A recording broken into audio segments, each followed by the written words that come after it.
Hello, welcome to the channel Why Stories. Enjoy watching. Adriana Alcalde didn't like her son's choice. Constancio was already an adult. He had completed his education, earned a living, and lived on his own in the apartment that Adriana had inherited from her mother.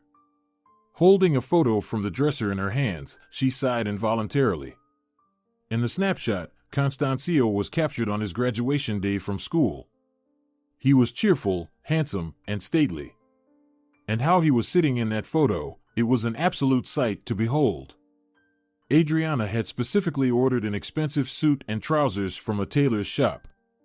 She wanted Constancio to shine at his graduation. And he couldn't have anything less. He was one of the top students from a prestigious high school. And he had to look the part. How the girls used to admire Constancio back then. A mother's heart swelled with pride, and Constancio wasn't shy in a female company. He communicated with girls openly and freely, not like most of his peers. Constancio, in general, was always the life of the party. During his childhood, Adriana had to keep an eye on this boy. With such a volatile nature, trouble was never far off. The forest was everywhere near their house. He sought out adventures, and he found them. Adriana fretted over her only child and tried to secure the apartment. And yet, at the age of 3, the boy managed to stick a knitting needle into the socket. He was electrocuted pretty badly. His tender palms were instantly covered in burns, and it was a miracle he didn't perish. Adriana cried while holding her crying son, not even realizing that this was just the beginning. In the future, Constancio fell many times, from trees and from fences. Once, he even got a concussion. The neighborhood dogs bit him, and he had accidents while riding his bicycle. One can't recount everything. He was a troublesome lad. And all because Constancio couldn't stand just sitting at home. He was drawn to the outdoors, to friends, and to adventures. And what kind of person did he turn out to be? Adriana Alcalde herself had always been an exemplary girl. She listened to her parents and was afraid to frighten them unnecessarily. She chose a spouse who matched her nature.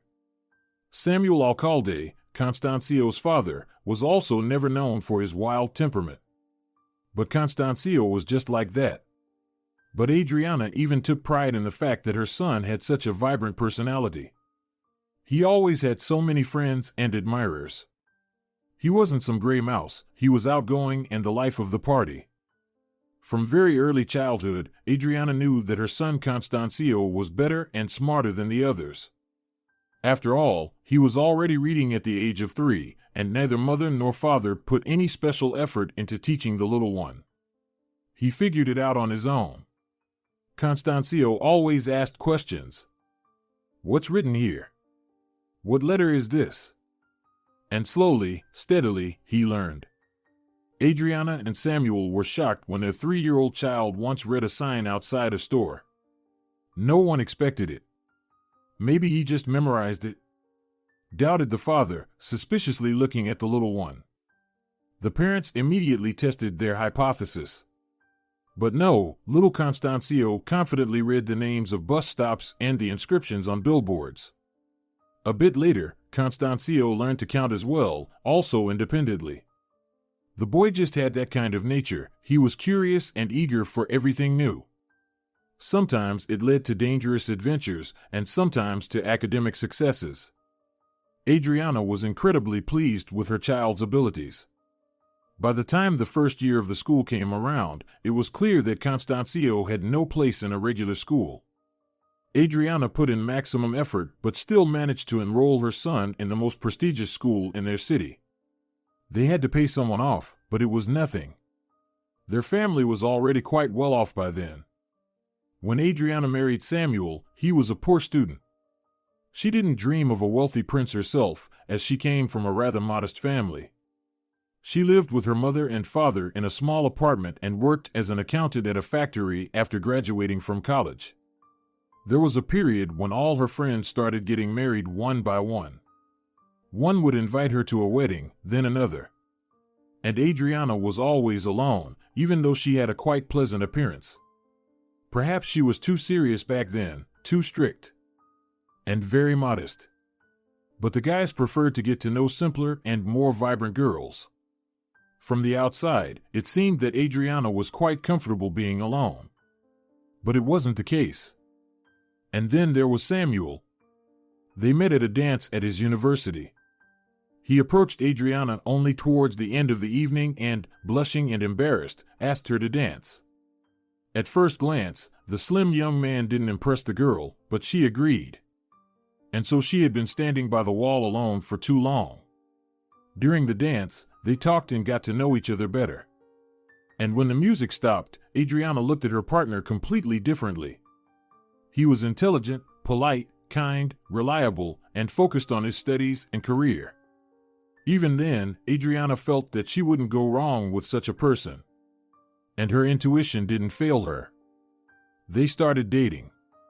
A year later, Samuel proposed to Adriana. He was still finishing his studies at the university and working part-time as an assistant engineer at a construction company. The girl thought about it and agreed. Why wait? All her friends were already married. She liked Samuel, and her parents didn't object. In fact, her mother was even happy, finally, her daughter was settled. And their prospective son-in-law suited them just fine. He was well-mannered, respectful, and a future engineer. As a young couple, they were provided with university housing. They received a small room with shared facilities and a kitchen on the entire floor. Strangely enough, Adriana even liked such a life. She learned to be a wife and a homemaker. She felt very grown up, and Samuel was there, dependable and loving. With him, the young wife felt beautiful and charming. He showered her with compliments and bought her inexpensive gifts. Back then, there wasn't enough money for anything more significant. Scholarships, wages, part-time jobs, there wasn't much to spare. And then Samuel graduated from university and landed a full-time job at a construction company where he had worked as a student. His potential was noticed right away, and his career began to advance. His career growth positively impacted his salary. Soon, the spouses were able to move into their own apartment, and Samuel's workplace helped with its acquisition. It's a pity we didn't have a child in time. Samuel would joke and express his regret. We could have gotten a 2-bedroom. And indeed, it was sad. Unlike her husband, Adriana took it seriously at the time. Why is it? Don't worry. Samuel hugged her. We have everything ahead. There will be children and a bigger apartment. Just wait a little. And indeed, Samuel kept his promise. Soon enough, he learned how to provide for their small family.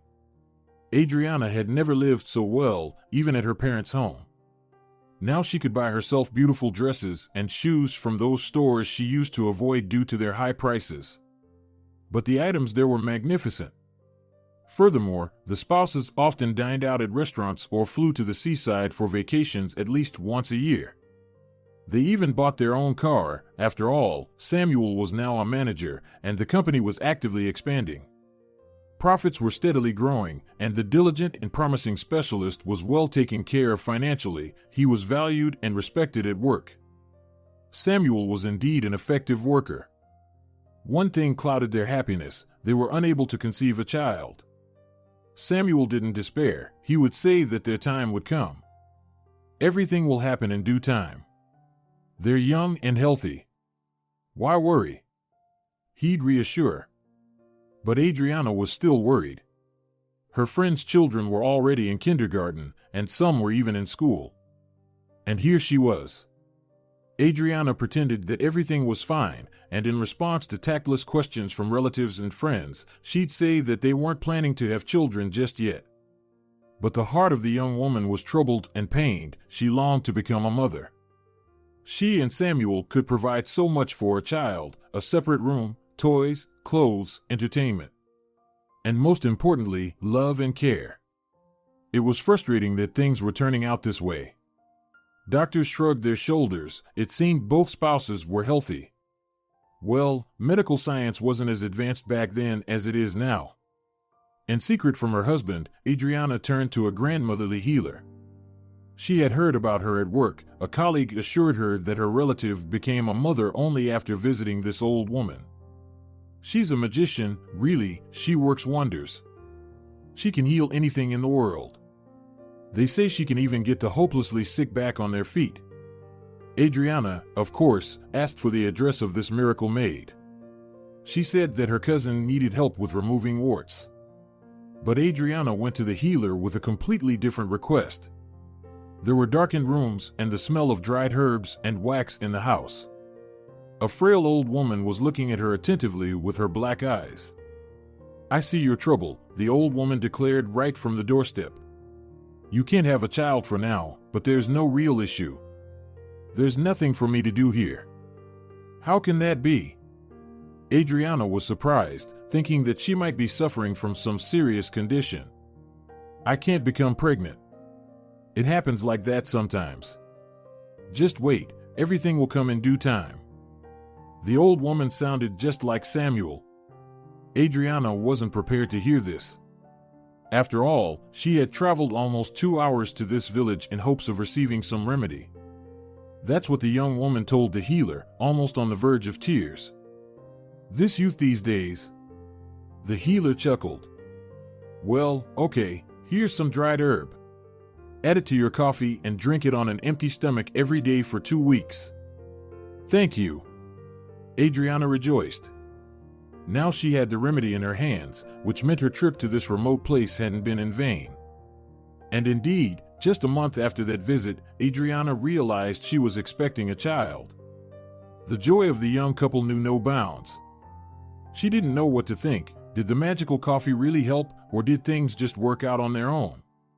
But that didn't matter. The most important thing was that they would have a baby. Like most women, Adriana dreamed of having a daughter, a little obedient doll with whom she could braid her hair and dress up in pretty clothes. But they had Constancio, a strong and vocal infant who was demanding and very active. The moment Adriana saw the baby, she understood he was the most important person in her life. She would do everything to ensure that this little one would be happy. During that time, Samuel hardly ever came home. He was starting his business. It was quite a risky step, but he went for it, and his wife supported him. She was always by her husband's side and trusted him in all important matters. The quiet and unassuming young man turned out to be intelligent, determined, and resourceful. He could see opportunities perfectly and knew what he wanted. Adriana had no doubt that her husband would achieve success sooner or later. And what about her? She would help him in any way she could. After all, it was all for their future and for their son as well. Samuel physically couldn't help his wife with the baby, even though he really wanted to. He would come home when the little one was already asleep, and sometimes Adriana too. Well, the woman didn't complain. Taking care of the baby brought her joy. The prospects that Samuel had were uplifting and inspiring. Samuel's business was on the rise. At first, it was a company focused on building renovations, and then they shifted into construction. Initially, they started small, private plots and houses. And then things escalated. Samuel managed to enter the business of constructing high-rise buildings in their city. And that's when the earnings really took off. Adriana's head would spin sometimes thinking about how much their lives had changed. Not that they had complained about poverty. As the head of a department, Samuel was earning quite well. But becoming the owner of a company indeed made him wealthy. The family moved to a beautiful suburban house with a pool, and they had a substantial amount on their bank account. Samuel suggested that Adriana quit her job, but she didn't want to. She enjoyed knowing that she was controlling the financial flows and helping her husband in his business. Everything was just wonderful. Constancio grew up, delighting his parents with his academic and sports achievements. The business thrived and brought in profits. The relationship between the spouses was fantastic. They became partners and supported each other. And then, out of the blue, a crisis hit, and competitors took advantage of their vulnerable moment. In short, Samuel lost his company. It happened just as Constancio was finishing school. The man struggled with what had occurred. Adriana understood her husband. After all, the company had been his brainchild, nurtured from infancy, and made strong and prosperous. And now the company was in the hands of their competitors. Adriana wasn't worried about their financial well-being. They had savings, and with Samuel's experience, he wouldn't be left without a job. And that's exactly what happened. Her husband soon found a position at the same company where he had once started. Of course, they hired him for a leadership role. It wasn't his own business, but it wasn't bad either. In some ways, it was even better and more stable. Their standard of living remained the same. Well, to be fair, they no longer had that hefty bank account. It was a pity, but still, a great deal of their money had always gone into developing the business. So Adriana concluded for herself that they hadn't lost anything. And so, they lived well. There was no reason to complain. Meanwhile, Constancio finished school and got into university on a government scholarship. The young man chose his major independently. He wanted to study law. He had always been so determined, self-assured, and fearless. Constancio didn't resemble his father at all. In his youth, Samuel was quiet, unassuming, and serious. He spent most of his time studying. But Constancio managed to do it all. He finished school with flying colors, had girlfriends, and had friends. He was active, cheerful, and handsome. Adriana couldn't help but wonder, how did they manage to raise such a young man? He was just perfect. He was good at everything, absolutely everything. He even got himself into the university. Of course, acquaintances didn't believe it. They thought his father had pulled strings and greased palms. But Constancio did it on his own. He was smart, wowing people with his abilities from a young age. Although Adriana's motherly heart worried about her son, how would he manage without them in a big city? He was used to living with the family's support. Adriana kept a close eye on him, monitoring his movements. How else could she do it? After all, she was his mother. And Constancio had a character with a touch of adventure mixed in. No doubt, he would mature and become calmer with time. But for now, she watched him closely. He was sociable, and she hoped he wouldn't fall into a bad crowd. From childhood, Constancio was drawn to fun and adventures, though sometimes that led to trouble. Adriana didn't want to let her only son go to the capital alone, even though she understood that the university was a whole different level compared to local colleges. Come on, don't worry so much. Ease up a bit. Samuel reassured her. Our boy is smart. He got into such a prestigious university on his own. Besides, he's not a little kid anymore. Are you planning on being around him forever? Remember me. I was even younger when I came here from the village. I went to college first, then university. I was a teenager and nothing happened to me. Adriana would just sigh. What's the point of comparing Constancio and Samuel? They had completely different personalities. And her husband doesn't feel and understand their son the same way she does as a mother. Therefore, he's not worried. Of course, Constancio was mature enough for his age, and she had no doubt about his intellectual abilities. But his character worried her. If Constancio was left without parental control and set free, he might stop studying and get into trouble. He's young, sociable, and lively. Too much freedom might go to his head, and then trouble wouldn't be far off. But Constancio nevertheless went to the capital. Adriana was worried and called her son every day. He would jokingly report that everything was going well. He was studying, managing his daily life, and quite content with his life. The mother's heart found some peace for a while. Things seemed to be going fine, and Constancio was managing. Both she and Samuel had succeeded. They had raised an intelligent and responsible son, and he was quite the handsome young man too. The next step was to get him through his education and marry him off. Then they could relax, as their parental mission had been accomplished successfully. Once upon a time, Samuel and Adriana dreamed of having a large family, planning for 2 or 3 children. Financially, they could certainly afford it. However, when Constancio was born, Adriana suddenly realized that she didn't want to divide her attention among multiple children. Even though they had enough money to provide a decent future for several children, she didn't want to divide her attention, love, care, and time among them. You couldn't buy those things in any store. No, Adriana mused, looking at the then still little child. Let Constancio be our only child. It must hurt to see your parents have a new baby and forget about you. It's not the way it really is, Samuel protested. He had grown up in a large family. On the contrary, my siblings and I had fun together. But Adriana stood her ground, and Samuel didn't argue. He was busy developing his business at the time, and the issue of childbirth didn't particularly concern him. And so it turned out that Constancio remained the only child in the family. Adriana regretted this decision for the first time when her son left home. Who would she care about? Who would she cook delicious meals for, iron shirts for, and knit warm socks for? Samuel, as always, was consumed by work. He wasn't particularly fond of care. He wasn't used to being cared for. What if they had another son or daughter? But Constancio was distancing himself, becoming more mature and independent. Before, he used to call every day and share news, or at least happily respond to his mother's calls.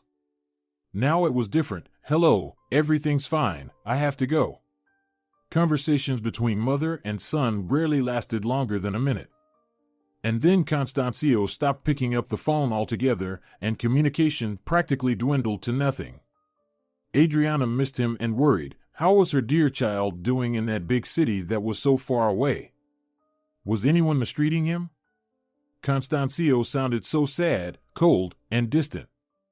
Adriana shared her concerns with her husband, but he waved them off. It was just another check he had to pass or a project to complete.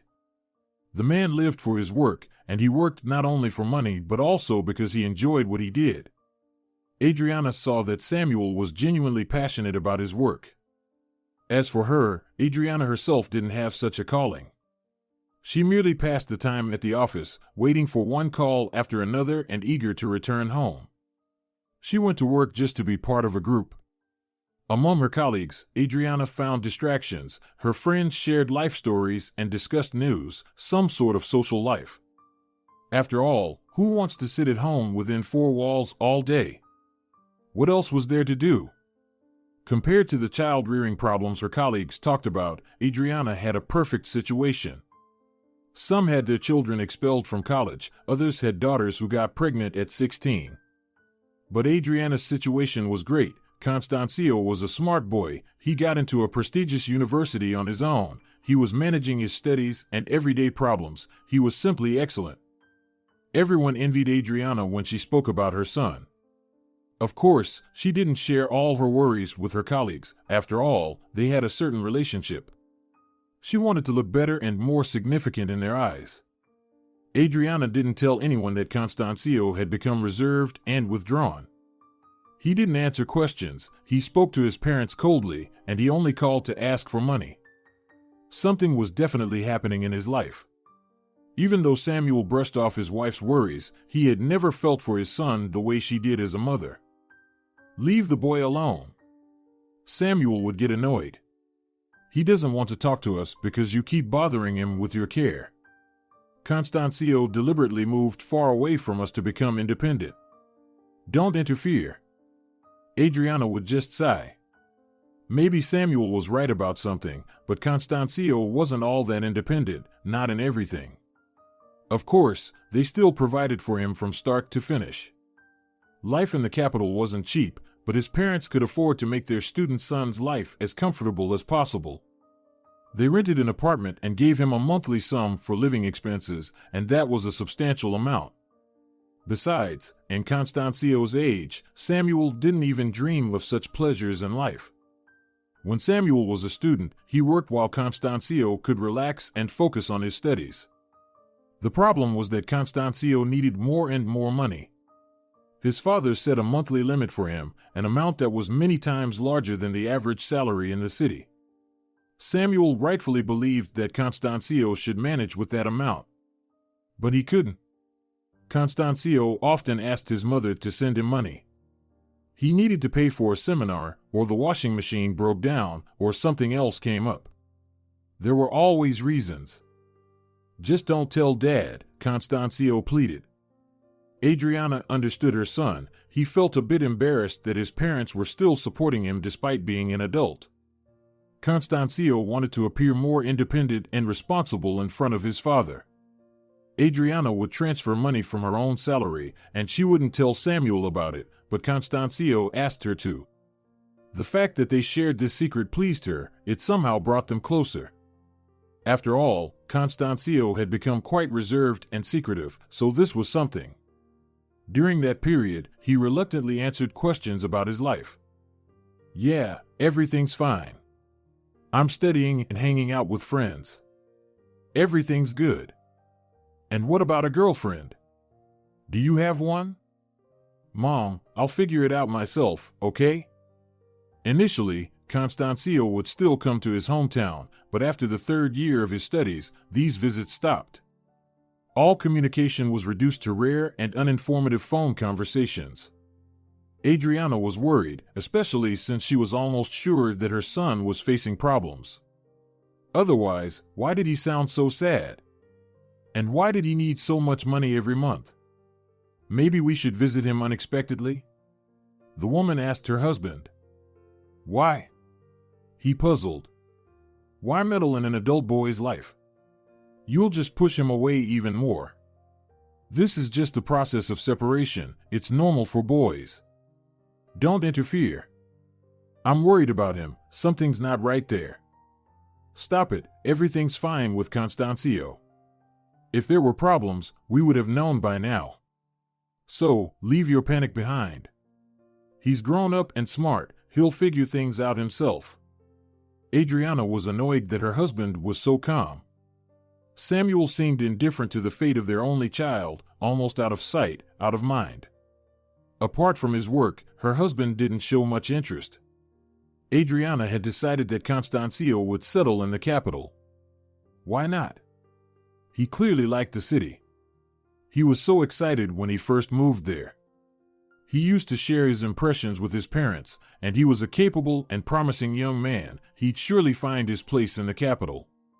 On one hand, it was great, but on the other, they would hardly see each other anymore.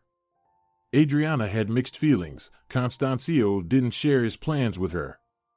One thing made her happy. Constancio's alienation and coldness seemed to have faded gradually. His voice became more friendly, and he even started taking an interest in his parents' affairs, which hadn't happened in a while. But he spoke vaguely about his future. Graduation is coming up soon, and then I'll come back and tell you everything. There's a surprise waiting for you. The word surprise intrigued and worried her. What had Constancio planned? Well, at least Adriana was beginning to recognize her son again, the cheerful adventurer and joker.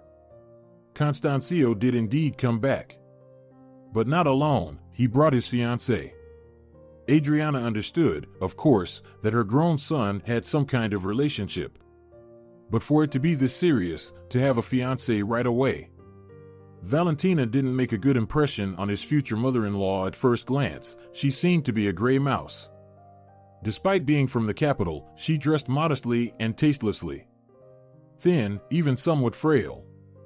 What could have attracted Constancio's attention to her? He had always liked vibrant beauties, and there was nothing special to look at here. Well, Valentina did have beautiful eyes and a decent smile, an open and wide one. But still, the more Adriana got to know Valentina, the more concerned she became. It turned out that the girl came to the capital from some village. She got into a third-rate college and graduated from it. She couldn't find a job in her field of study and found nothing better than becoming a waitress in a bar. That's where she and Constancio met. No, seriously, did you hear that? Adriana whispered indignantly to Samuel when they were alone. Their house was spacious, and Constancio's room was on a different floor, so the younger generation couldn't hear them. Nevertheless, Adriana continued to whisper. I actually like Valentina, she's a good girl. Not like those modern, flashy ones, Samuel agreed. And besides, not everything happens right away. Remember me? I was also a village boy, and then I achieved everything myself. That's the thing, you've achieved everything on your own, Adriana complained. You got into university, worked like crazy, labored. And now this girl wants to ride into a comfortable life on someone else's back. She saw that the boy came from a wealthy family and pounced on him like a piranha. But really, does Constancio have no sense? Can't he see it? There's nothing there to look at. Has she put a spell on him or something? Are you creating panic over nothing again? The main thing is that Constancio likes Valentina. And she doesn't have to please you, you won't live with her anyway. Adriana had to agree with her husband's words. Indeed, next to Valentina, Constancio looked calm and content. He held her hand tenderly, cared for her, and was attentive. Adriana had never seen her son like this before. Girls used to chase after him, and he didn't have to do anything. But it turned out that Constancio could be gallant and considerate, quite a surprising discovery. He really had changed and matured. And his gaze had transformed significantly. Something new had appeared in him, some kind of wisdom. Independent life truly changes people, turning boys into men. And Constancio had already made an important decision. He informed his parents that he and Valentina were going to get married soon. Maybe he'd change his mind? Why get married now? He wasn't the right age. He had just finished university. He should be thinking about his career, not a wedding. But Adriana couldn't find understanding from her husband even here. He reminded her of the past once again. Well, look at you. When did we get married? I was still studying, and we were even younger. Those were different times. Times are always the same. Leave the boy alone, he's grown up now. He has the right to make his own decisions. Constancio and Valentina moved into Adriana's apartment. The living space had been empty and unused anyway. The woman didn't object. It was better for them to live far away. It was getting increasingly difficult for her to feign friendliness towards Valentina. Everything about her future daughter-in-law annoyed Adriana, her way of speaking, moving, dressing, her unpleasant voice, and her plain appearance. What else could she expect from a village girl? A simple girl who suddenly decided to become a princess. Valentina's stories about her family and fate made Adriana depressed. There was nothing to cling to. The girl was born into a large family, and her childhood and youth were spent in the village. She milked cows and worked in the fields. She was a peasant girl, in short, with all the consequences. Clearly, Valentina wasn't known for her intelligence, but she had considerable ambition. Otherwise, she wouldn't have gone to the capital to conquer it. Her education was mediocre. She studied at some unknown college. She worked as a maid in a hotel and later became a waitress at a bar. Adriana realized that the girl's family was in dire straits.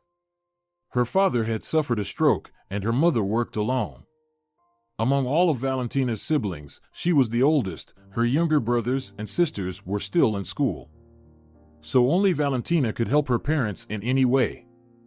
And she did help, sending almost all of her earned money back home. The girl's behavior impressed Samuel. However, Adriana thought that Valentina had it good. She shared her salary with her family, and Constancio supported her in that. What a clever girl she was, so cunning. And she still looked like a little innocent flower. A wolf in sheep's clothing. The young couple settled in the city and had no intention of returning to the capital. Valentina no longer worked. She took care of the home and attended some courses. Apparently, she was studying to become a fitness trainer, as she had loved sports since childhood. She intended to earn money. That was Valentina's dream, to train people. Make them healthy and beautiful, she would say. But Adriana understood everything. She had seen these types of women throughout her life. They pretend to be busy, constantly studying something to eventually earn money. They study psychology, then manicures, and in the end, they just live off their wealthy husbands. On the other hand, Constancio quickly found a job, which wasn't surprising given his education. He was hired by a local oil company as a corporate lawyer. His salary was more than good. He had an apartment, he could live and be happy. And that's exactly what the young couple did. They lived together, sometimes met with friends, periodically went on vacation, and seemed quite content. Adriana was relieved that they weren't talking about the wedding. Maybe they'd live together for a while and then go their separate ways. Constancio would open his eyes. After all, he wasn't a child anymore. But Adriana tried to gently convey the true state of affairs to her son. However, he didn't like it when his mother said anything negative about his fiancée. "Mom, Valentina is the best person in the world. She's done so much for me, you can't imagine. Only with her do I feel happy." Had that village girl enchanted him somehow? Adriana was frustrated and irritated, but there was nothing she could do. Constancio's character still showed through. He had a penchant for adventure and a passion for excitement. Calm and quiet, Valentina seemed to balance him out. That was a good thing. Still, Adriana didn't dream of such a daughter-in-law. Although maybe it was still too early to worry? After all, the young people weren't even mentioning a wedding yet. And then it turned out that Constancio and Valentina had been husband and wife for a long time. They had quietly gotten married, not telling anyone, and were living happily. It all came out accidentally. Valentina had finally completed her courses and gotten a job at a local sports club. Out of curiosity, Adriana visited the club's webpage and saw a photo of Valentina, under which there was their last name. The woman called her son and demanded that he explain. "Yes, we've gotten married with Valentina." Constancio didn't try to deny it. "She took my last name. Why didn't you tell us anything?" "Why?" Constancio was clearly smiling. "Why should I unnecessarily worry you? I can see that you haven't accepted Valentina. So we decided to get married and have a celebration just for the two of us. We didn't want a grand ceremony." After this conversation, Adriana was torn and had mixed feelings. Well, what now? How could they do this? What are we supposed to say to people? Ever since she first held him in her arms, the woman had been dreaming of the day when she would celebrate her son's wedding. She had even planned her hairstyle and makeup. And the relatives had been asking for a while when the festive event was going to happen. Everyone was counting on a big celebration, and now this disappointment, it was all Valentina's fault. That cunning girl ruined everything. She knew that the groom's parents were against it and was afraid of an open confrontation. So she had arranged everything secretly. Those villagers, and from a large family at that, weren't lacking in cunning. Samuel, however, reacted calmly to their son's decision. "We should respect Constancio's choice. He's already an adult." Respect. He covered his indifference with benevolent reasons, acting wise and noble. But in reality, he simply didn't care about Constancio and his fate. As long as everything was good at work, that's all that mattered to him. But don't worry, hope was not lost yet. Perhaps Constancio would change his mind. Probably even more likely. As long as it wasn't too late, because if that Valentina ended up having a child, it would all be over. For the next 18 years, Constancio would be trapped. And then there was Samuel, acting like a fool, honestly. When Constancio and his wife came to visit them, he would start talking about grandchildren. "So, when will you bless us with heirs?" Valentina would blush shyly, as usual, pretending to be modest. But Constancio would respond openly. "The time will come, and we will. Right now, Valentina wants to work and gain experience. Later, maternity leave will be an option." Well, at least in this aspect, the mother-in-law agreed with the daughter-in-law. Adriana was pleased with Valentina's decision. It was better for them to not have children for a while. It would be easier to part ways if need be. With children, everything becomes more complicated. But it seemed that they didn't intend to break up. Although Adriana did everything in her power from that perspective to help her son see the truth as soon as possible, the woman tried to act delicately. But Constancio was smart. At least when it didn't concern Valentina. He perfectly understood where his mother's intentions were leading. "Do you think this is fair?" She shares her whole salary with her family, living off your money. That's not how things are done in a family. We don't leech off you. Mom, why are you comparing them?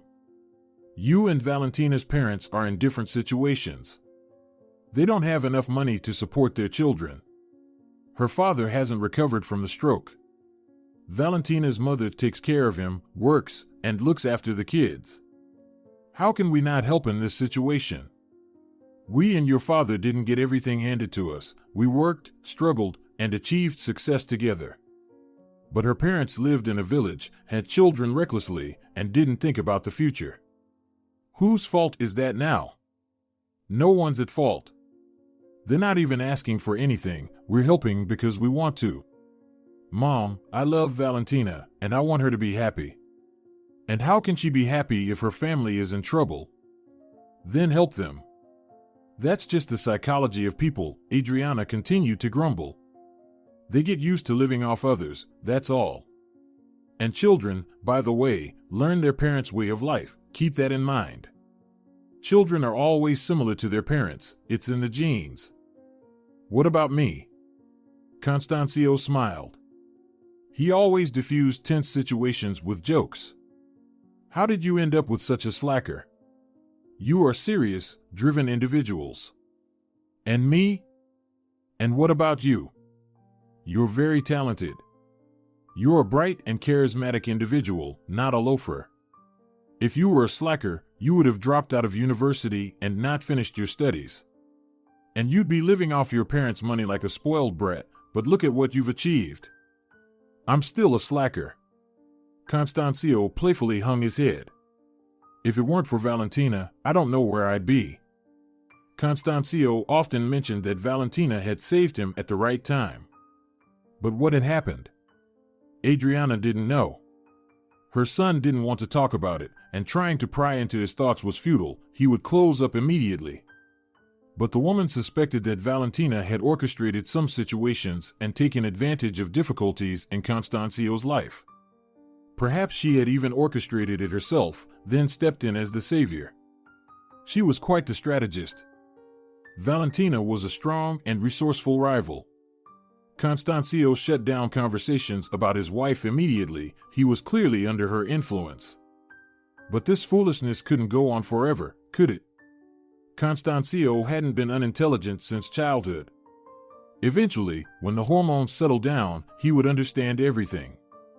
And Adriana would be there when that moment came, ready to support and help if needed. Several years passed, but nothing changed in the relationship between the son and the daughter-in-law. On the contrary, they even started planning for a child. At least that's what a colleague told Adriana. She claimed to have seen Valentina at the reproductive health center. What else could she be doing there if not preparing for pregnancy? Maybe she was already expecting a child? They had secrets and didn't reveal anything about themselves. They lived separately, only occasionally visiting. Everything was going completely against what Adriana had planned and dreamed of. But everything else was fine. Her husband continued to work, and Adriana was looking forward to her well-deserved rest. She had worked hard enough. Now it was finally time to relax. Constancio was doing exceptionally well at work. It couldn't be better. Just like his father once did, he even started his own business. Though he wasn't in a rush to leave his current position, it wasn't clear yet whether the business would succeed. Constancio was the daring type, unafraid of responsibility. It was in his nature. He was destined to be an entrepreneur. A true business shark. Oh, this guy was bound to achieve so much. Adriana was proud of her son and loved him with all her heart. If only he could straighten things out in his personal life, then everything would be perfect. Valentina worked at her fitness center, earning modestly and even sending some of her earnings to her family. She had settled in well. Now she was even thinking about starting a family, probably to firmly bind Constancio to her. And he, as always, looked at her with tenderness and adoration, showing no signs of growing wiser. That evening, nothing foreshadowed trouble. Samuel was working late as usual. He had a major inspection from the capital going on, and at times, he literally spent the night in the office, like tonight. He set up a couch in his office and laid down to sleep right there, so as not to waste time on the road in the morning. Adriana had repeatedly asked him to take a well-deserved break. They didn't need much. They lived in a big house, had a bank account, and had stable investment accounts earning interest. They could live and enjoy themselves. Perhaps they should have started traveling? Living life on their own terms and enjoying the fruits of their labor sounded wonderful. After working so hard all her life, it was time to enjoy herself. But Samuel wasn't like that. He found value in immersing himself in his work, reports, estimates, and new projects. Adriana understood her husband and pitied him. He might suffer a heart attack or a stroke. Still, such workaholism in one's mature years wasn't always a blessing. Adriana was home alone. She watched her favorite TV show, read a book, and then chatted with a friend on the phone for a while. She complained once again about her destitute daughter-in-law and about the stubborn young ones. Just as she pressed the hang-up button, the phone rang again. Adriana initially thought it was the same friend calling back. Perhaps she had forgotten to mention something. But the screen displayed an unfamiliar number. Adriana grew uneasy. After all, it was late in the evening. Strangers don't usually call at such times. "Hello," a brisk male voice came through the receiver with a distinctly official tone. "Is Alcalde Constancio your relative?" "This is my son," Adriana said, shivering with horror. Her heart clenched in fear for Constancio. What happened? He was in a car accident. He was driving under the influence, returning from some party. Adriana gasped. It was something that Constancio would do in principle. Despite his exceptional intelligence and abilities, he often acted like a carefree teenager. He was quite capable of getting behind the wheel after having a few drinks. Although both parents had instilled safety rules in him since childhood, but Constancio was Constancio, and that said it all. He always had a streak of recklessness, and he often disregarded many rules. How is he? Is he alive? Adriana's heart pounded in her chest so intensely that it felt like it could burst out at any moment. He's alive. He had minor injuries. Medical personnel are assisting him right now. However, his spouse is in a more critical condition. You're her mother-in-law, right? We need someone to come to the hospital, bring the girl's documents, and answer some questions from the doctors. We managed to contact her parents, but they live far away. So, of course, Adriana replied immediately, feverishly pondering how to get into Constancio and his wife's apartment, where the documents were. Somewhere, she had left the keys, if only she could find them now. The most important thing was that Constancio was alive and relatively well. The police officer had said that the driver had suffered minor injuries. Adriana was worried about Valentina, though. It seemed like she had been seriously injured. Adriana had dreamed of her son divorcing his wife, but she definitely didn't want such a fate for her daughter-in-law. Adriana finally found the keys to her mother's apartment, where the young couple lived, called a taxi, and only then realized that she hadn't told her husband about the incident. She thought for a moment and then decided not to bother him so late. She would inform him later, once the situation became clearer. The most important thing was that Constancio was alive and relatively well. The rest of the problems would be solved as they came. Adriana was alone in her son and daughter-in-law's apartment for the first time. She had occasionally visited them before, on holidays, on Constancio and Valentina's birthdays, on New Year's. The daughter-in-law always set a beautiful table. Adriana had to admit that her son's wife was a wonderful hostess. Yes, Valentina was a really good housekeeper. There wasn't a speck of dust in the rooms, everything was in its place. Adriana entered the young couple's bedroom and, overcoming a sudden embarrassment, opened the wardrobe. It felt a bit awkward to behave like this in someone else's apartment. So, what might a person need in the hospital? A nightshirt, pajamas, and a towel. Adriana frantically gathered a bag for her daughter-in-law. She found a folder with Valentina's documents in the closet. Thoughts crowded her mind, jostled each other, and obscured her focus. Constancio caused the accident. He's unharmed himself, but his wife. I wonder if it's as serious as the policeman said. Maybe he exaggerated the situation. But what if, on the contrary, he downplayed the impact? What if Constancio is seriously injured now? What will happen to him? Adriana finally packed her things and called a taxi. It was already late, and the driver quickly brought her to the hospital through the empty streets. In the hospital's lobby, she immediately saw her son. He was sitting on a bench, his head hanging low. He was pale, with bandaged wrists, but alive. Adriana rushed towards him, and they embraced tightly. "Mom, I'm so guilty. I feel guilty that Valentina is on the operating table right now. Her head is injured. The doctors say there's almost no chance. If something happens to her, I won't live. I'm telling you for sure, I won't."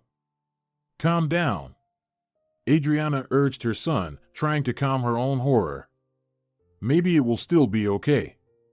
Valentina is healthy, she has a strong body. And anyway, you're both at fault, not just you. Why did she sit next to you in the car when you were drunk? She's responsible for this too. What are you saying?" Constancio pulled away and looked at his mother with wide open eyes. "It's my fault. Only mine. There's no forgiveness for me. I'll leave her if she survives, otherwise, I'm done." At that moment, a person in uniform approached Constancio. "You have received medical assistance, now you need to go to the department to provide your statement."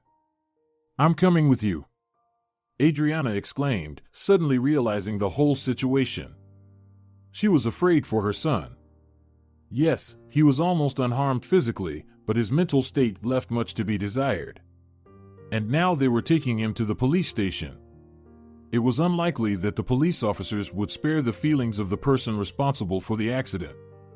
"That's unnecessary," the police officer firmly replied.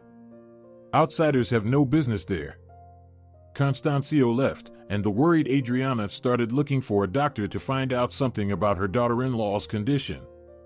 No matter how she felt about Valentina, she genuinely felt sorry for the girl. And the once unsympathetic mother-in-law fervently prayed that Valentina would survive. Otherwise, Constancio was too impulsive and might have done something foolish. He was so emotional. Oh, why did he get behind the wheel drunk? The attending physician for Valentina was currently in surgery, fighting for the girl's life with a whole medical team. The paramedic, who was already aware of the situation, mistook Adriana for the injured girl's relative and generously shared the details of what had happened with her.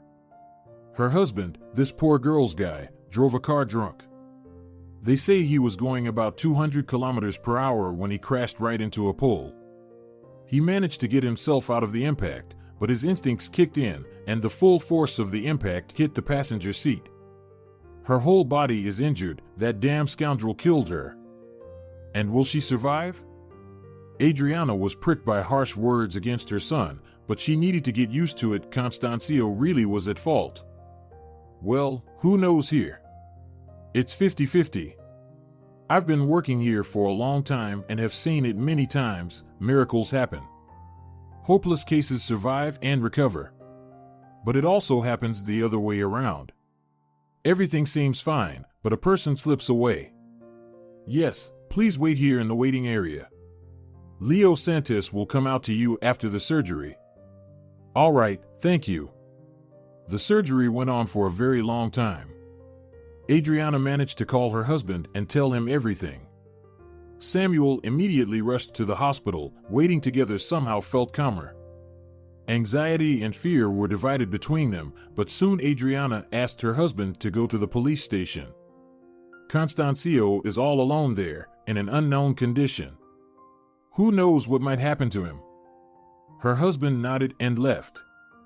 Adriana was alone again. Finally, a doctor came out to her, tired and somewhat irritable. Adriana stared intently at his face, trying to understand what news this person was bringing. Are you Valentina's relative? He inquired. Adriana nodded. Well, we've done everything we could. The girl survived the surgery, now it all depends on her body. If she gets through the critical 3 days, she'll live. However, the recovery process will be very long. But there are no guarantees. Is there anything that can be done to increase her chances? We have done everything. We've already utilized all our resources. But we're not in the capital. We don't have that kind of equipment or those kinds of medications. We will get everything, no matter the amount of money. Just tell us. Nothing is needed right now. Just patience, we need to wait. And so began the agonizing days of waiting. Adriana flinched at every phone call. What if it's from the hospital? Constancio was under investigation. The outcome of the case depended on whether Valentina would survive. He couldn't stay in the apartment. Everything there reminded him of his wife. So he was living under his parents' watchful eyes in their home. The young man wasn't eating or drinking, and it seemed he wasn't even sleeping. He had become thin, pale, and emaciated. Constancio was silent, but his mother could see that her son was torturing himself. He blamed himself for what had happened. He reproached and scolded himself. Of course, it was all justified, but it hurt Adriana deeply to see her child in such a state. She couldn't find the words to comfort him. He barely saw or heard anyone. It seemed that the only thing keeping him connected to this world was the possibility that he could be of help to Valentina when she recovered. After all, she would need assistance and rehabilitation. Adriana was setting her son's mind on the fact that he needed to be in good shape when Valentina woke up. They still had to help her get back on her feet. They would need money and strength. But the woman herself wasn't sure if her daughter-in-law would survive. Every day, Adriana called the hospital at least once to ask about the girl's condition. There was no good news. Valentina was experiencing periodic seizures, and her life was literally hanging by a thread. Finally, the critical period passed. Valentina was still alive, but she hadn't regained consciousness. The girl was in a coma. Well, we can't do anything about it, the doctor said, shrugging his shoulders. It's unknown how long such a condition can last. Perhaps the girl will never come out of the coma. But there must be something. We are sustaining her life, following established protocols. We have limited resources in our region, and we are far from modern medicine. So, can't she be transferred somewhere? Will she be helped in the capital? It's worth a try, but there are no guarantees. This is by no means a cheap undertaking. We're not destitute, we'll find the money. I doubt it, the doctor said, shaking his head. The cost is simply astronomical. Transporting a person in such a condition would cost as much as a 3-bedroom apartment in the center of our city. Adriana still asked for an estimate to be prepared for her. Leo nodded in agreement. It will be ready by the evening. They'll give you a call. Until the evening, Adriana lived with hope. The doctor had said there was a chance. She would do everything to ensure her son's happiness and a peaceful future. Who could have thought just a month ago that Adriana would be making such an effort for her daughter-in-law? On the other hand, she pitied the girl. She pitied her deeply, that was true. But Adriana was doing everything she could for Constancio. Her heart turned cold at the thought that her son might harm himself. The amount mentioned in the evening turned out to be astronomical. They weren't destitute, but they weren't multimillionaires either, and the bill was indeed in the millions. It was an unattainable sum for their family, even if they sold all their belongings and emptied their bank account. The hope that had flickered in the morning finally faded completely by evening. Adriana sank helplessly into a chair and covered her head with her hands. What should we do? Passing by like a ghost, Constancio walked past, his cheeks hollowed, his skin taking on a painful shade. Guilt was eating away at him from the inside. Should she have told him about the money? What was the point? Where would he get it? If Constancio found out, it would be another reason for self-loathing. He couldn't even provide the money for his beloved's treatment. The next day, as usual, Adriana went to the hospital. They sometimes let her into the intensive care unit, where Valentina was laying. She didn't tell her son about these visits. He would surely want to see his wife too. But Valentina was in such a state that this sight would only further devastate Constancio, who was barely holding on. Once, health professionals asked Adriana for money in order to ensure that Constancio would not be allowed near his wife. She reluctantly paid to be sure. Valentina sometimes murmured something in her sleep. Adriana listened but couldn't make out anything. More often, Valentina lay quietly and peacefully. If it weren't for her gently rising and falling chest, you could almost think that she was no longer in this world. A sharp pity clenched Adriana's heart every time she saw her daughter-in-law.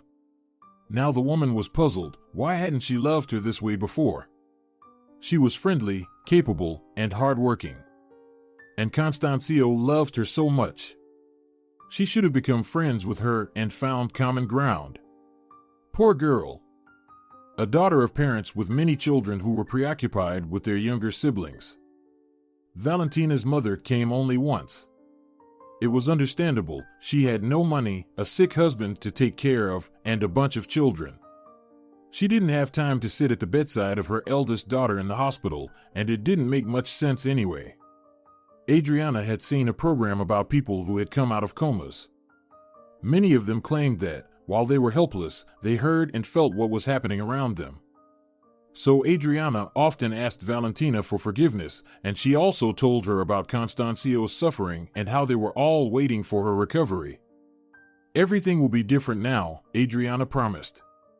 We'll live as one family, supporting each other. Just get well soon. Suddenly, Valentina might hear something. She should have known that everyone was waiting for her. Valentina suddenly became agitated, which didn't surprise Adriana. It had happened many times before. The girl started murmuring again. Adriana leaned closer to her face, trying to catch the words. Maybe she could understand what dream Valentina was having.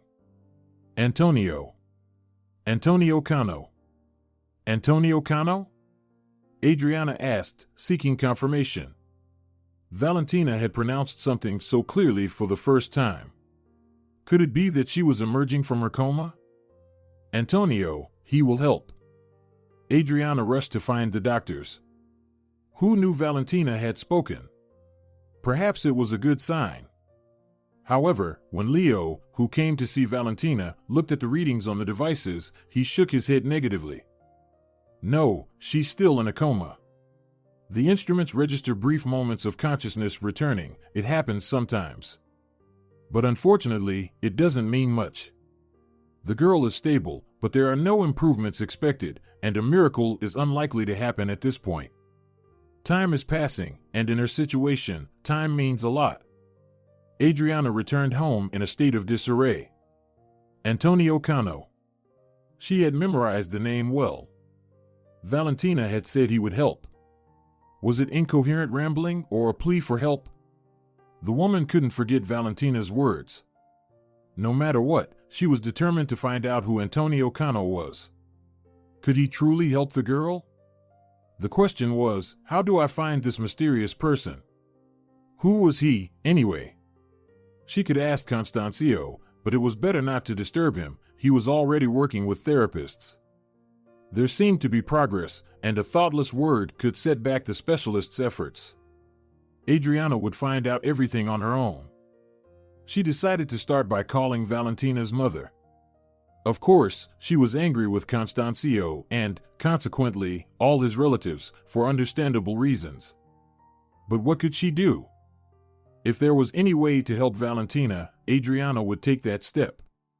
However, Valentina's mother knew nothing about Antonio Cano. She cried on the phone as she spoke about her daughter and her words. She even regretted calling her. She was sparing her son but hadn't considered the feelings of the unfortunate girl's mother.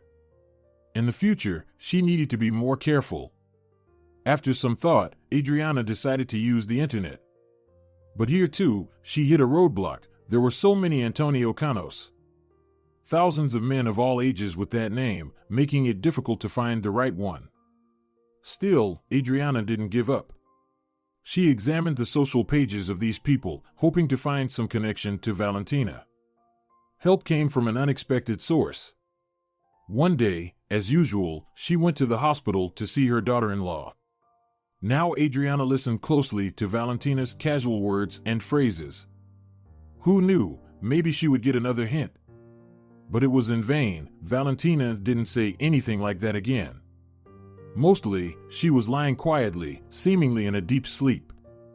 One morning in the intensive care unit, Adriana spotted a young woman with tear-filled eyes.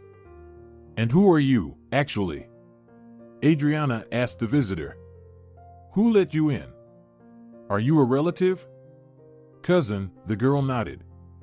"And you must be the mother-in-law, I suppose? I've heard that you frequently show up here, worrying about Valentina, helping the staff take care of her, and buying everything she needs. Even though you're the mother of that scoundrel, I don't hold any negativity towards you. I think you raised him right, and he made his own choices." "Nice to meet you," Adriana automatically replied. "Oh, I didn't introduce myself. My name is Tina. We grew up together in the same village as Valentina. We were really close, practically like relatives. We went to the capital together to make something of ourselves. But lucky me, I finished my studies, found a good job, got settled there, and well, her life took a different turn." "So, you and Valentina interacted often in the capital?" Adriana clarified. "Of course, we were inseparable. Our paths only diverged a bit when we both got married. But she's still someone very dear to me. I came to visit as soon as I could after all of this happened. I was actually on bed rest at the maternity ward when it all unfolded, so I couldn't come earlier. But now, I finally managed to get away." "I see. Tina, I have a very strange question for you." And Adriana told Valentina's cousin about Antonio Cano. You know, Valentina sometimes mutters incoherent things, but this time she clearly said, "Antonio Cano will help. I'm trying to find him, but..." "Wait, I know who he is." Tina brightened. "Well, of course, why didn't I think of it before? He's a rock star, a very famous person who fills stadiums. You've definitely heard his songs, even if you don't like rock music, they're played everywhere." "Well, how is this music celebrity connected to Valentina?" "Well, he was head over heels in love with Valentina. Back then, Antonio was gaining popularity, but he was still wealthy and influential. He dedicated songs to her, he was willing to do anything for her. Maybe even now, too. But she chose Constancio. I'm really sorry for saying that, but I didn't like Constancio then either. He seemed carefree, somewhat childish. But you can't dictate the heart. Valentina fell in love. If I were in her shoes, I wouldn't have hesitated or had any doubts. Antonio, he's quite a person. He's talented, kind, and generous. Wow, that's something. So, Valentina didn't randomly mention his name?" "Of course not." "Do you know how to reach Antonio?" "No. I don't have his phone number or contacts." "I see, I'll find him myself then. I'll check where he's performing and go to his concert. From there, I'll find a way to reach him and tell him what happened to Valentina. Maybe he really can help." Tina looked at Adriana with admiration. "You're a wonderful person. It's strange that your son turned out the way he did. I would join you, but I need to be with my child." "Thank you, dear. You've already helped a lot." Adriana smiled at her. "I'll manage, don't doubt it." Now Adriana had a goal, to find Antonio and talk to him. If Valentina believed he could help, then it must have been true. She had a concrete and achievable task ahead of her. She would handle it, of course. "Everything will be all right, Valentina." Adriana gently stroked the thin palm of her future daughter-in-law. "Everything will be all right." Adriana told her family that she was going to visit a friend. However, she had already bought a ticket for Antonio Cano's performance. He was currently on tour, and his concerts were taking place in the coming days. That's where Adriana would catch him and break through to him, no matter the cost. Samuel was surprised. It's strange, at times like this, you're going to visit a friend. What if something happens to Valentina? It's an uncertain time indeed, and that's why I'm going. I've exhausted myself with nerves. I need a reset. Luz invited me to stay with her for a couple of days. She says we'll stroll along the waterfront and have heart-to-heart conversations. I need this. But what about Valentina? Samuel repeated. Valentina is stable. She's in a deep coma, but her life isn't threatened right now. I talked to the doctor. Keep an eye on Constancio, okay? Remind him from time to time that he's needed by us and, of course, by Valentina. That Valentina will need him soon. Samuel nodded. You're right, you need a distraction. You've taken on the most in this situation. I'm working, and Constancio, well, he's pretty much stuck in a rut. You really need a reset. Adriana made it to her destination by plane. It had been a while since she had traveled alone. It felt unusual to travel this way in solitude. She booked a room in a hotel. Indeed, her former classmate Luz lived here, but they hadn't communicated in a long time, let alone become friends. Meeting with her friend was more of a legend for them. Antonio Cano's concert was scheduled for the evening. During the day, Adriana took a stroll along the famous waterfront, taking in the fresh air and the views. And she pondered, intensely considering how to reach Antonio. If it wouldn't work out now, she could try to find him in another city. However, the doctor had made it clear that the longer Valentina remained in a coma, the fewer chances she had of recovery. Time was against her, and so to speak, against all of them. What did Adriana want to ask Antonio for? To help with money and to arrange for Valentina to be transferred to a hospital in the capital? The doctor said they had the resources to rehabilitate such severely ill patients. In their town, Valentina had practically no chance. She would stay in a coma and slowly fade away. Adriana couldn't allow that. How would Constancio live with such guilt on his shoulders? Yes, it wasn't just about that, of course. While Valentina was in the hospital, Adriana was reconsidering the situation. She recalled certain episodes and increasingly realized that Valentina was indeed a kind, good-hearted girl. There couldn't be a better match for her carefree Constancio. Now, Adriana couldn't understand her own behavior. Why had she suddenly been hostile towards her future daughter-in-law? Why did she want to see the daughter of wealthy parents beside Constancio? It was all nonsense, relics of the past. Now, Adriana only felt warm emotions toward Valentina, attachment, tenderness, and sympathy. And of course, she worried greatly about the girl's future. No matter what happens, they wouldn't abandon her. As long as Valentina recovered. In the evening, there was a concert at the local concert hall. It seemed that Antonio was indeed quite popular.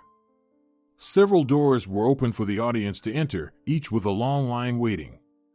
Adriana joined the queue. The audience was diverse. There were very young teenagers, almost children, and people of a rather mature age. So Adriana didn't stand out.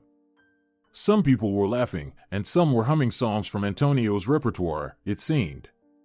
They seemed to be carefree people who had come to enjoy their favorite performer's show and have a pleasant evening. But Adriana was here with a mission. While standing in line, she examined numerous posters of Antonio. He was a handsome man, just about 10 to 15 years older than Valentina and Constancio. He had a pleasant appearance and seemingly kind, not indifferent, eyes. She hoped he wouldn't dismiss her. She hoped he would help. After all, who knows? Maybe Valentina and her cousin sincerely believed in his otherworldly love and genuine feelings. But in reality, Antonio probably had plenty of Valentinas and quite a few more. Adriana sighed. She had put so much hope into this person. There was no one else she could turn to. The concert itself lasted for about 2 hours, and Antonio gave it his all. He exuded an incredible energy that the audience absorbed. They shouted his name, sang along, and danced. Adriana didn't even notice how she got caught up in the collective mood. Strangely enough, she liked the songs. She didn't usually enjoy modern performers. She had her biases against them, which were unjustified. Antonio's songs had everything: meaning, catchy melodies, and a rhythm that charged. Many of the compositions seemed vaguely familiar to her. Of course, Tina had said that Antonio's music was everywhere. She had surely heard his songs before. During the intermission, Adriana went to the nearest flower shop and bought a bouquet there. It was quite expensive. Just in case, she slipped a note inside. Ideally, she wanted to be able to tell everything to Antonio herself. But who knew how things would go? In the note, she briefly outlined Valentina's situation. There were no details, just a request for Antonio to come to the back door of the concert hall at a specific time. She would be waiting for him there.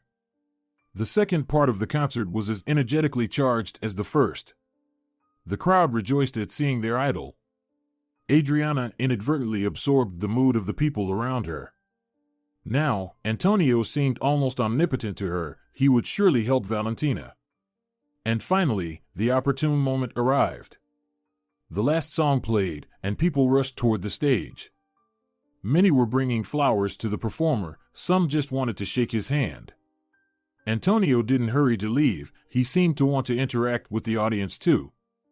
Several young men in the crowd noticed the elderly woman making her way towards the stage and helped her. Some of them cleared a path through the crowd, while others gently guided her forward. And there she was, by the stage, holding her bouquet, while Antonio looked at her and warmly smiled. This was the moment of truth, and it couldn't have been better. Valentina is in trouble. Adriana shouted loudly. Valentina, who used to work as a waitress in the bar. You met her there once upon a time. The smile slowly faded from Antonio's face, and concern filled his eyes. The elderly woman rejoiced. He remembered the girl.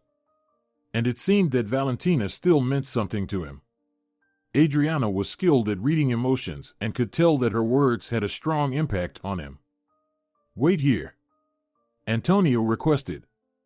Then he rushed to one of the guys on stage, dressed in a black shirt and black pants.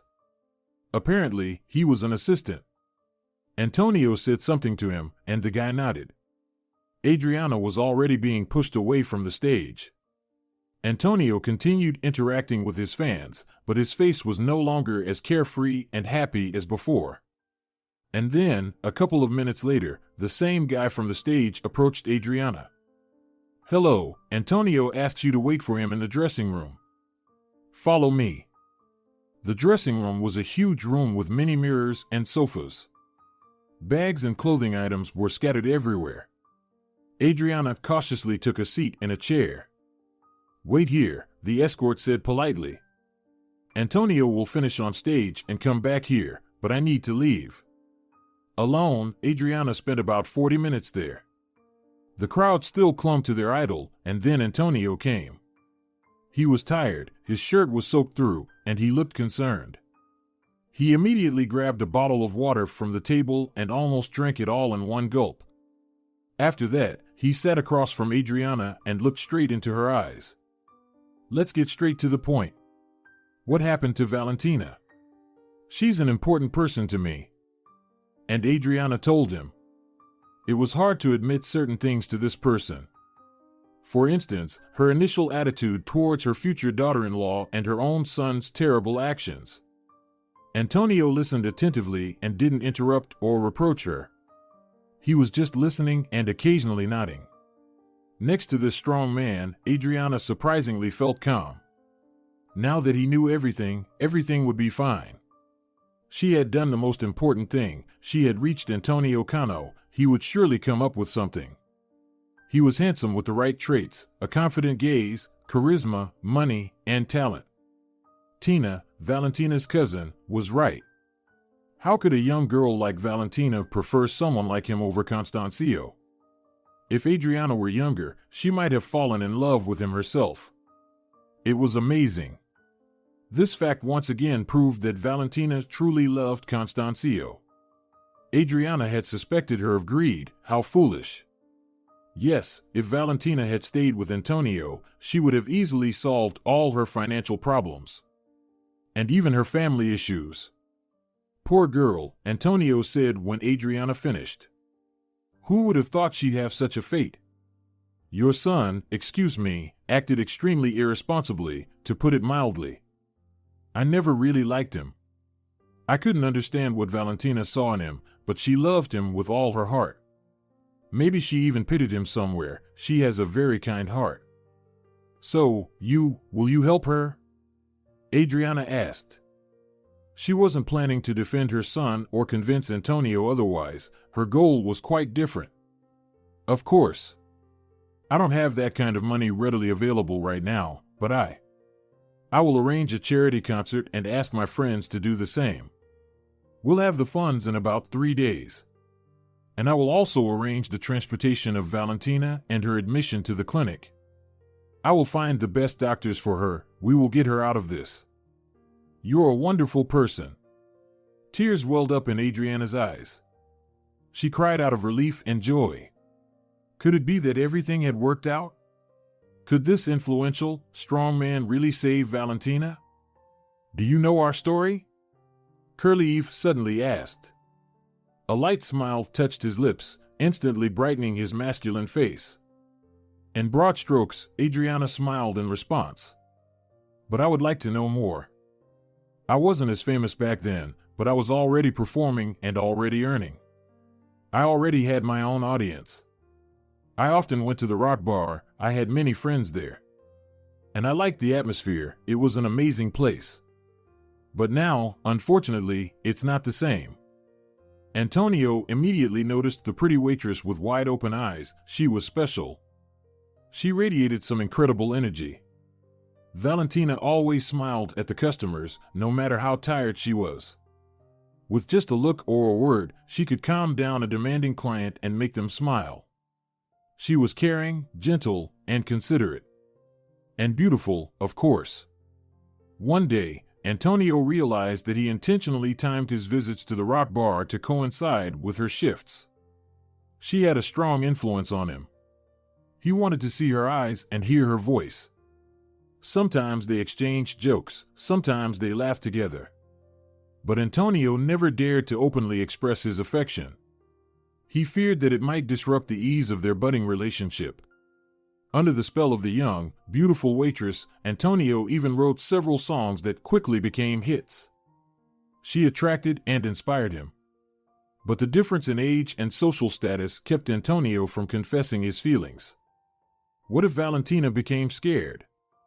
If only she had shown some special affection, not just her usual friendliness, Antonio would have been the happiest person in the world. He would have confessed his feelings to Valentina immediately. He could have made her life bright, carefree, and pleasant. But no, Valentina clearly didn't see him as a potential partner. And then Antonio got a competitor, which pushed him towards more decisive actions. It was Constancio, a student. He often appeared at the bar, somewhat unkempt and with a vacant gaze. The young man tried to get drunk to oblivion as quickly as possible, and then someone from his friends would carry his unconscious body to a taxi. Antonio understood well that people don't just get drunk like that almost every day. The young man clearly had some trouble. No worries, he's young, he'll come to his senses. Calm down. Who hasn't been through such things at that age? And maybe this behavior would lead him into trouble, depending on how things went. But Valentina.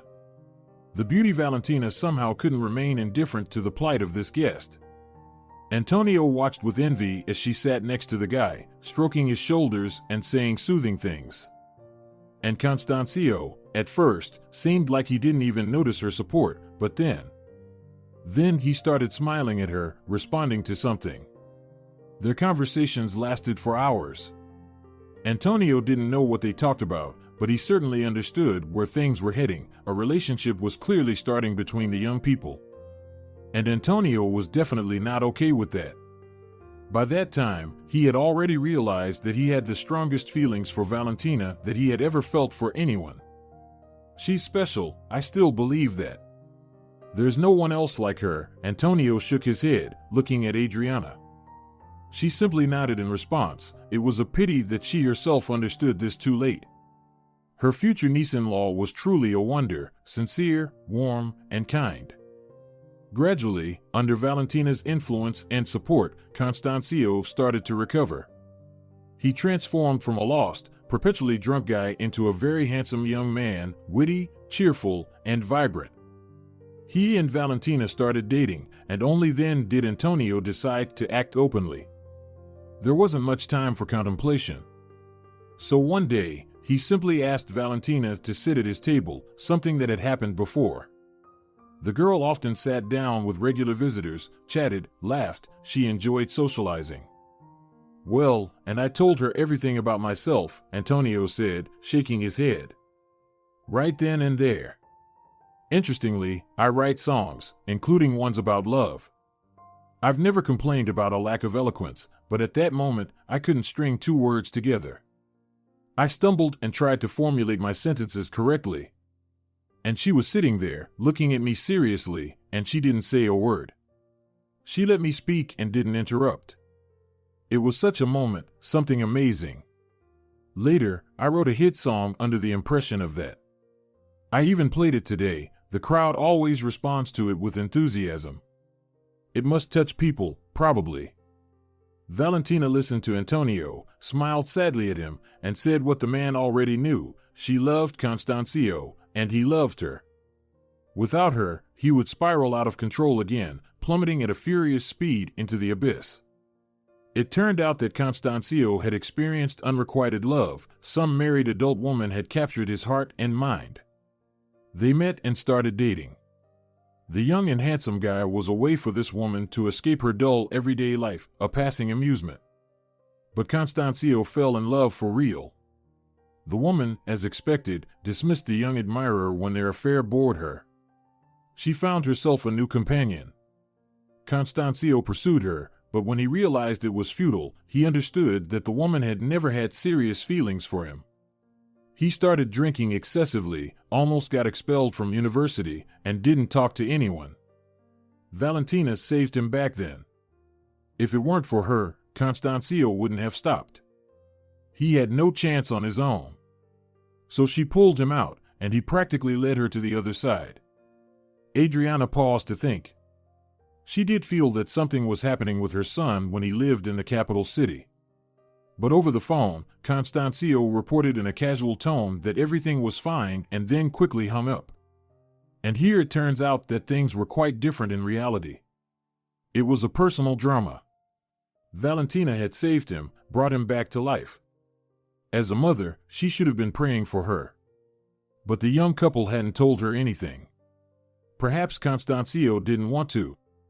And Valentina herself, it seemed, had no desire to highlight her deed. After learning the truth, Adriana felt even more compassion for her future niece-in-law. Imagine rejecting someone like Antonio for Constancio's sake. She rescued the guy from trouble and left the capital city with him. Constancio was lucky. Lucky in a way that rarely happens to anyone in the world. The burden of guilt that now weighed on Constancio's shoulders must have been colossal. It was a warm September day. A group was walking along the waterfront. Two couples, an elderly spouse and a young man and woman. Constancio was gently supporting Valentina by the elbow. She was still very slender, but her eyes were meaningful again, burning with a thirst for life. They had traveled to another city. The girl had never strolled along this wonderful waterfront before and was now enjoying the views that opened up before her. Valentina had finally recovered enough to be allowed to travel, not too far and without a change in climate. She was tired of the hospital walls, where she had spent so much time. She longed for change and a different environment, so her family arranged this trip for her. Adriana had chosen the location. Why not? It was nearby, and she herself had been amazed by the waterfront on her previous visit to this city. Even Samuel, leaving all his affairs behind, went with them. Antonio kept his promise. He organized several charity concerts. Musical friends helped him. Many of them did the same. Adriana was very grateful to these people.